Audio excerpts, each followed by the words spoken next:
Ça fait 4 ans que vous m'emmerdez. Ça fait 4 ans que chaque année, vous ratez votre bac pour m'empêcher de manger tranquillement. Ce que vous souhaitez, c'est que je demande ma mutation en Ardèche. Que je craque. Mais je craquerai pas. Je resterai ici et je mangerai. Je mangerai que mes carottes. Voilà. Les sous-doués passent le bac. Absolument. Énorme, DJ Pif. Et laissez-nous manger. C'est vraiment le meilleur D'ailleurs, c'est ce d'entre qu'on nous. fait, on mange. Avec vous qui nous regardez sur le Facebook Live de Sud Radio, sur Twitter, sur sudradio.fr, oui. Les bons petits pâtés de Rémi André, On va le essayer de saucisson. penser maintenant. Et maintenant, il faut penser. Alors ça, c'est plus dur, mais avec nos invités, je suis sûr qu'on va y parvenir. sûrement. En tout cas, tout le monde est là. Véronique Langlais, plus pétillante que jamais. Philippe Binger, plus pétillant que jamais à la vue de Véronique Langlais. Ça, c'est vrai qu'il Le pétille. docteur Dorido qui est prêt à une consultation gratuite. Apoplexie. Philippe Rossi, calmez-vous mon vieux. Philippe Rossi, bien sûr, et notre débat, réforme du bac, sanctions contre les lycéens qui manifestent et même garde à vue, figurez-vous. Alors question, le pouvoir tente-t-il de bâillonner les lycéens? 0826 300 300 et les réseaux sociaux, Philippe Rossi. Et les réseaux sociaux, Twitter, Facebook, où c'est un grand oui, globalement oui à 82%. Qui est responsable de cette désorganisation? On se demande. Valérie Sipahi Malani, est-ce que j'ai bien prononcé votre nom ou pas? Oui, je vous remercie. Bon, c'est quelle origine? Alors c'est la vallée de l'Indus. Sipa, c'est la même origine. Sipahi, c'est la même origine que Spahi, le guerrier à cheval, et Malani. Le mot turc, Spahi. Voilà. Très beau régiment. Très beau, À Valence. oui. Ben dis donc, quel nom, hein, c'est magnifique. Exactement. Ah oui, c'est magnifique. Ouais, Donc, alors là, bravo. Hein, déjà, franchement. un nouveau respect, quoi. Oui. Alors là, on est tous aux ordres. Hein. Vous pouvez faire ce que vous voulez. Nous, là, respect. Valérie Sipahi Malani est donc avec nous, prof et secrétaire générale adjointe du SNES, Syndicat national des enseignants du second degré. Au téléphone, Guillaume Martine, bonsoir.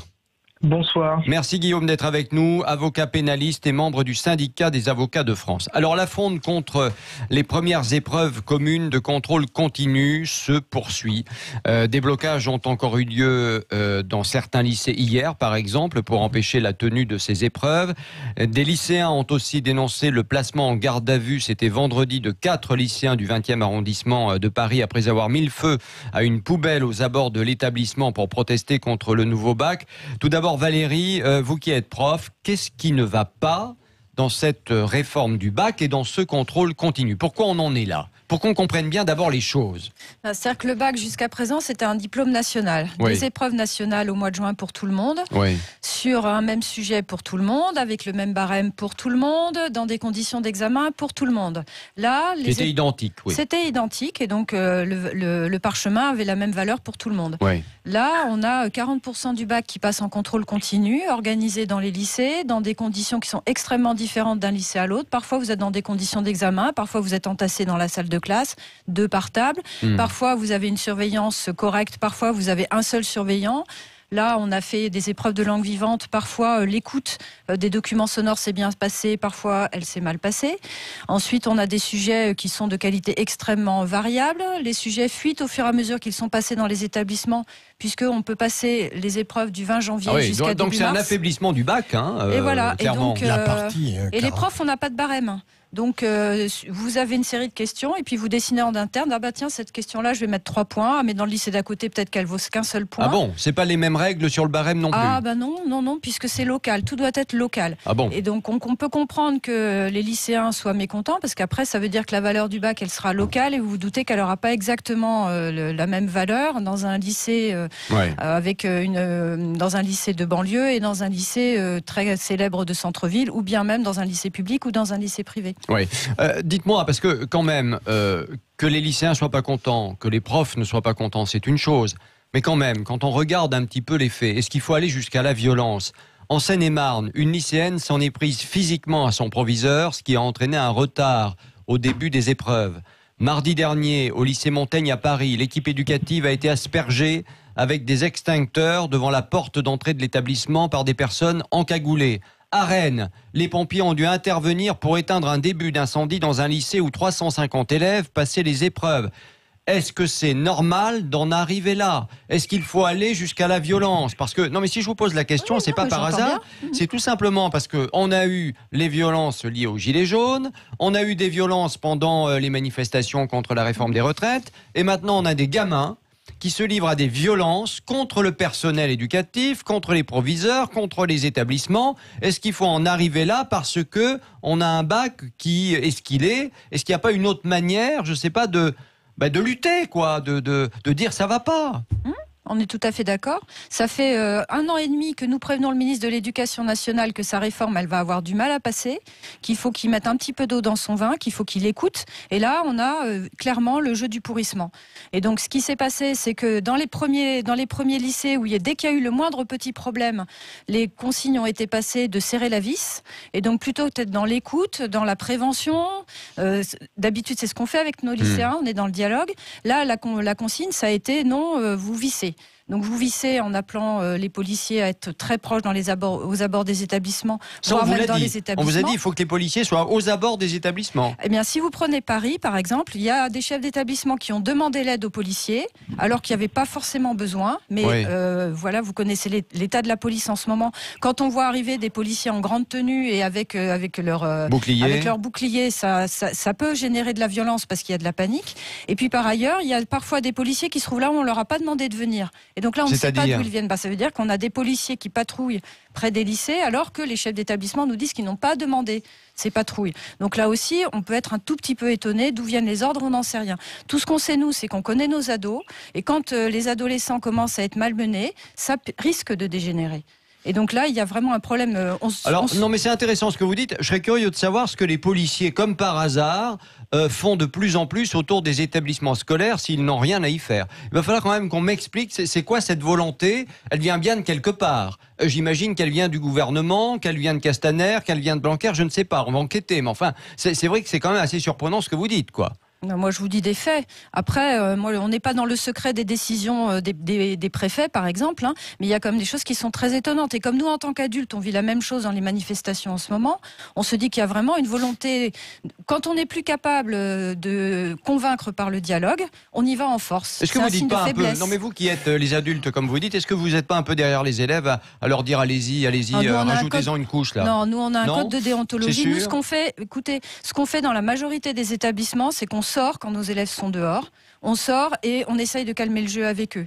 Mais quand on se retrouve face à une charge policière, ça devient très difficile. Donc vous condamnez les feux de poubelle, vous condamnez, bien sûr. Évidemment. Est-ce que, madame, le respect demeure, hein, mais il y a 2 points qui m'interpellent. Est-ce que les professeurs dont vous êtes ne se servent pas de nouveau de ce prétexte pour manifester une opposition globale à Blanquer dont rien de ce qui sort de lui n'a l'air de vous plaire? Encore.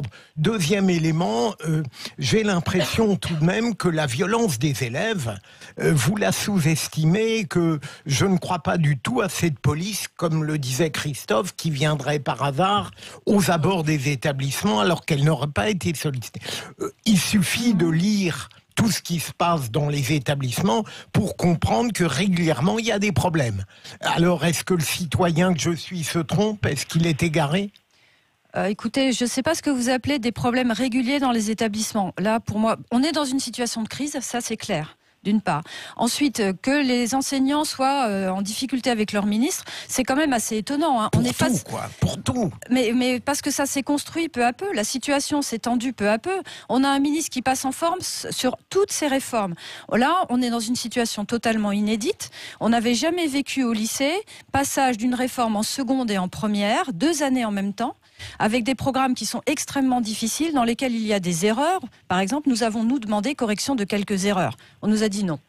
Donc il y a une volonté de passer outre les représentants des enseignants. Et maintenant, on se retrouve avec tout un tas de mesures qui sont dans les établissements, dont nous savions, nous, que ça allait provoquer des blocages et des difficultés de la part des enseignants. Et tout ce qu'on trouve à nous dire, c'est « taisez-vous ».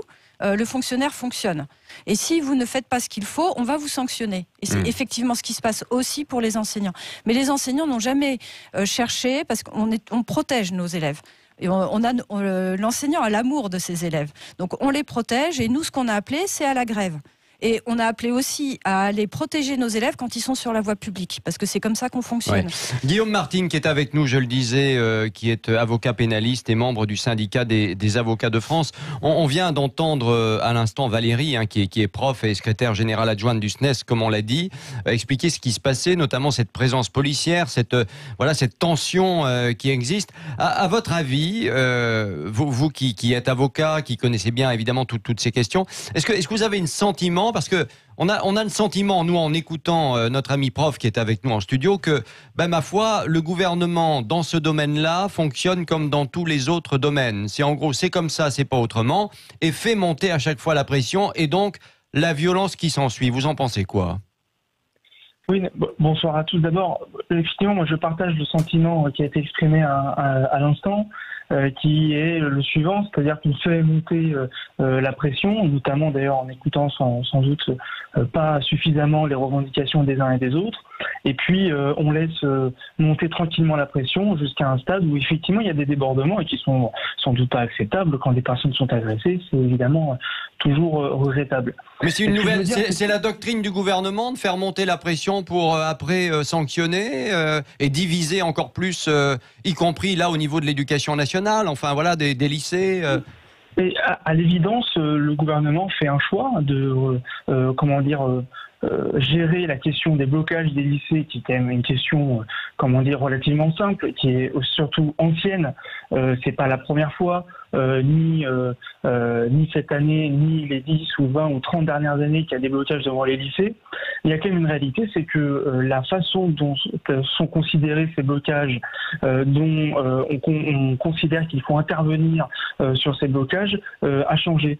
J'entendais madame qui expliquait que on vit la même chose en manifestation. Nous, les adultes, on vit la même chose en manifestation, et ça c'est une modification. Pendant un certain nombre d'années, on a considéré quand même, et je crois à juste titre, que les mobilisations au niveau des lycées devaient faire l'objet d'une réponse en termes de maintien de l'ordre appropriée et être, proportionnée aussi au regard de la jeunesse des personnes et des lycéens en l'occurrence qui peuvent être concernés.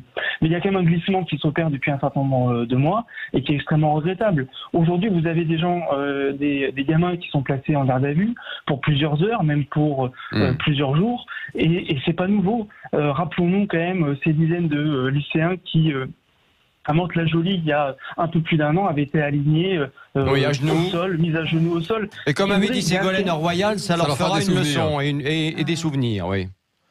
Donc toutes ces images-là, elles marquent, et aujourd'hui, est-ce bien nécessaire de charger des lycéens? Peut-être qu'on le fait devant les lycées. Alors attention, quand il y a des débordements, c'est une chose. Quand il y a des incendies qui peuvent véritablement mettre en danger les gens, c'est une chose. Mais même là, on peut intervenir et éteindre l'incendie sans nécessairement mettre 4, 5, 6 gamins en garde à vue pendant plusieurs heures. Allez, on va poursuivre le débat dans un instant dans Les Vraies Voix sur Sud Radio. Réforme du bac, sanctions contre les lycéens qui manifestent jusqu'à la garde à vue. Et cette question, le pouvoir tente-t-il de bâillonner les lycéens? 0826 300 300. Et les réseaux sociaux, mon cher Philippe Rossi. Et les réseaux sociaux où c'est un oui à 79%. Donc nos auditeurs qui soutiennent les lycéens, mais il y a ceux qui ne les soutiennent pas aussi, comme cette auditrice qui nous dit manifester est un droit à condition de ne pas le faire pour n'importe quoi. Bloquer les lycées, moi je vous le dis, c'est non. Allez, à tout de suite dans Les Vraies Voix sur Sud Radio. Qui a dit que Michel Sardou n'était pas un visionnaire? Quelqu'un de droite tout de même. Voilà. Michel Sardou. Ça a au moins 35 ans, ça. Ça a 35 ans et finalement ça n'a pas vieilli.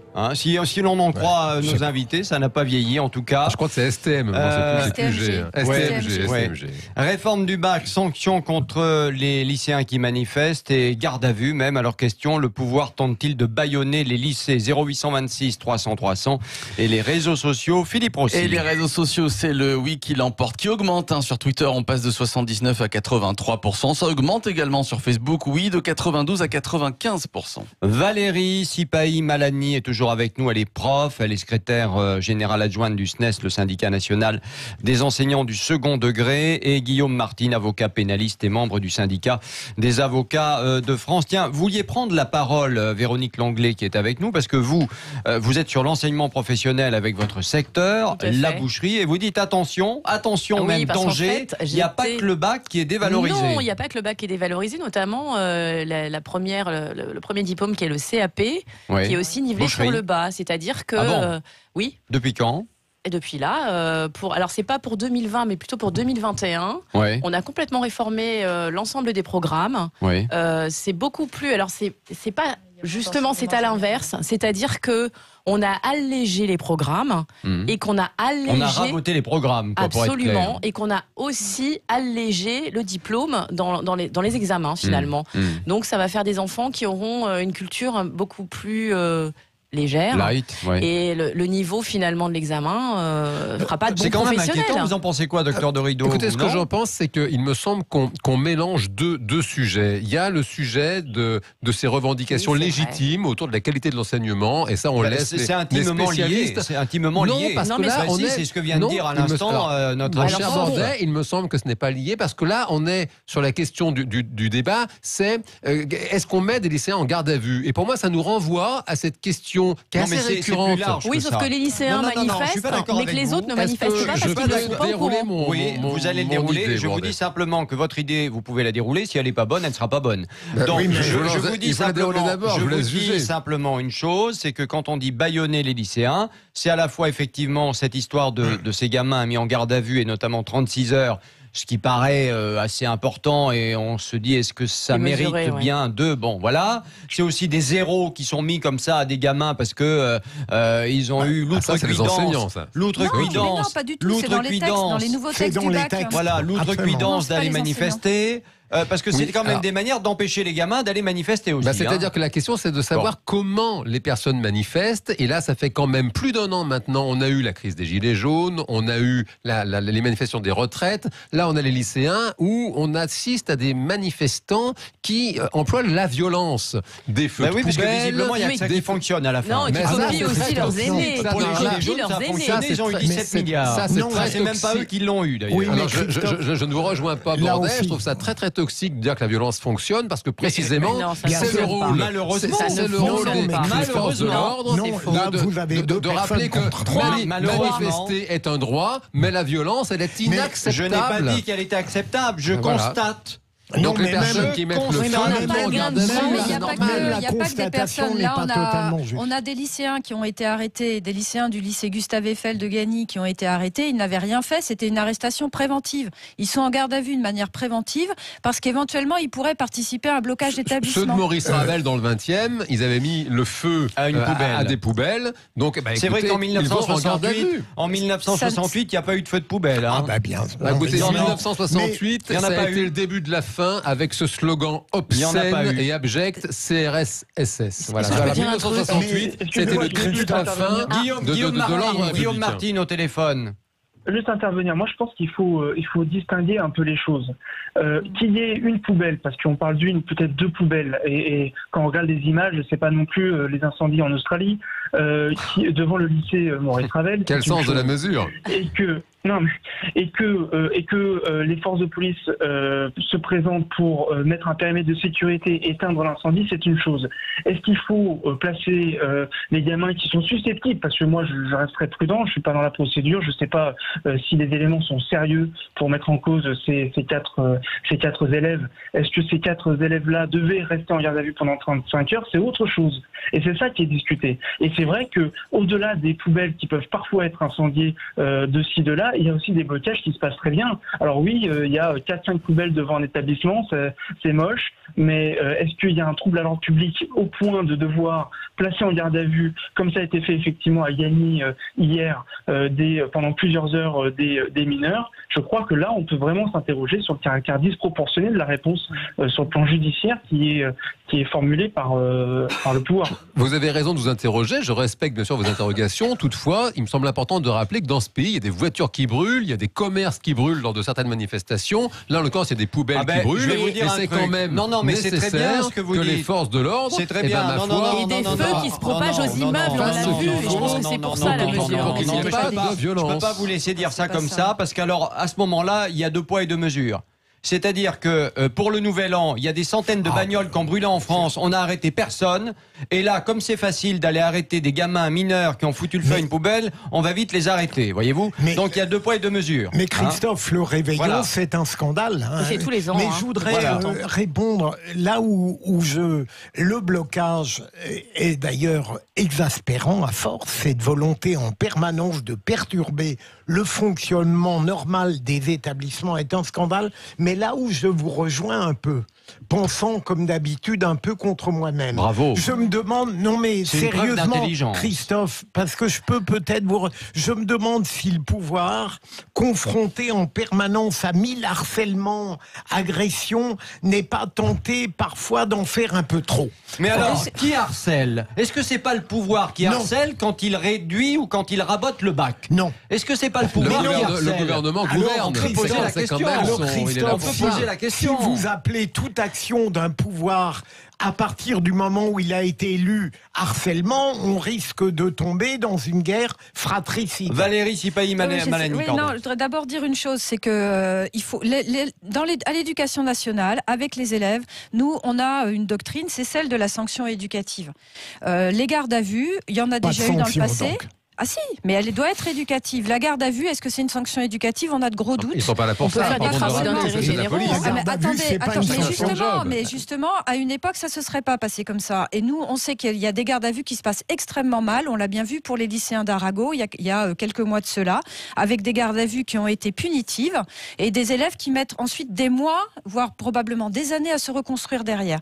Dans les commissariats de quartier, on n'est pas forcément... Mais je vous assure... Non, je ne peux pas vous laisser dire ça.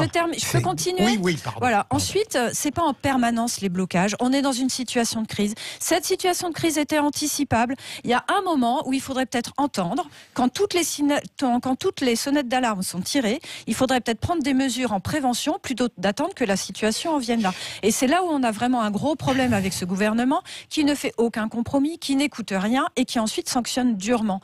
Ça ne peut pas fonctionner comme ça. Et ça ne fonctionne pas comme ça avec des adolescents. Je crois que c'est Jacques Chirac, faudrait vérifier, qui disait les lycéens, c'est comme le dentifrice. Une fois que c'est sorti du tube, difficile de les faire rentrer. Tout le monde sait ça. Donc à ce moment-là, on prend les mesures. Il avait le sens de la formule. Voilà, il avait le sens de la formule et la formule, elle n'est pas fausse. La dernière fois qu'on a eu une grosse crise, la réforme du lycée de l'époque, c'était sous le ministre Darcos, elle est tombée. Et donc là, il faudrait peut-être entendre, c'est la jeunesse de ce pays, quelle image on donne à la jeunesse dans une démocratie en se comportant comme ça. La jeunesse, je n'en sais rien, quelques jeunes gens, et puis ensuite j'en ai assez de ce raisonnement qui, en face du désordre, dit à chaque fois « Ah, le pouvoir aurait dû l'anticiper ». C'est tout de même un peu jésuitique, non ? Écoutez, en tout cas en ce qui concerne la réforme du lycée, nous on dit, et en général malheureusement au SNES, on est tous des hommes et des femmes de terrain, on connaît bien les choses. Quand on dit ça risque de très mal se passer, c'est pas pour rien. Et donc il faudrait qu'on soit un tout petit peu plus écoutés, les profs de terrain dans ce cas-là. Ouais. En tout cas, merci beaucoup d'avoir participé au débat. Moi, il y a encore une petite chose qui me gêne, c'est la FCPE quand même, par rapport à ce qu'elle dit. Nous refusons que l'on fasse la chasse aux élèves fauteurs de troubles et qu'ils paient les pots cassés. C'est surtout ça qui me gêne, et qu'ils paient les pots cassés du dialogue impossible entre les enseignants et le ministère. Je pense qu'il faut trouver un juste milieu, tout simplement. Voilà. Et je pense que la garde à vue de 36 heures, c'est pas forcément justifié et c'est peut-être trop, et qu'il faut trouver un juste milieu, et quand il y a des sanctions qui doivent avoir lieu, eh bien elles ont lieu, mais il faut aussi se rendre compte de qui est à l'origine de ce désordre. Voilà. Et le désordre, eh bien ça peut être les élèves qui en sont à l'origine, ça peut être les enseignants peut-être, et c'est sans doute aussi le gouvernement, à mon avis, vu les mesures qu'il prend. Ou des agitateurs, parce que quand même les jeunes sont parfois difficiles à agiter. Ça a toujours été. On a eu des vagues à notre époque. J'ai eu de l'espoir quand vous êtes qualifié de juste milieu. Non, mais je pense que tout le monde est un peu responsable dans cette histoire. Oui, c'est ça la réalité, et que personne ne voudra le reconnaître. Tout simplement, voilà. Allez, la fin de notre débat. Oh, c'est printemps, les amis! Réforme du bac, sanctions contre les lycéens qui manifestent et même jusqu'à la garde à vue, figurez-vous, c'est ce qu'on disait. Alors question, le pouvoir tente-t-il de bâillonner les lycéens? 0826 300 300 et les réseaux sociaux. Et Philippe les réseaux Rossi. sociaux, score final donc sur Twitter et Facebook, c'est un oui à 82%. Merci beaucoup d'avoir été avec nous dans Les Vraies Voix sur Sud Radio. Tiens, mon cher Philippe Rossi, vous allez pouvoir recommencer Les Vraies Voix dans un instant avec un petit sondage qu'on vient de nous apporter de l'IFOP sur l'adhésion à l'affaire Mila. Très bien. Voilà, parce que là, on n'a plus le temps. Allez, à tout de suite.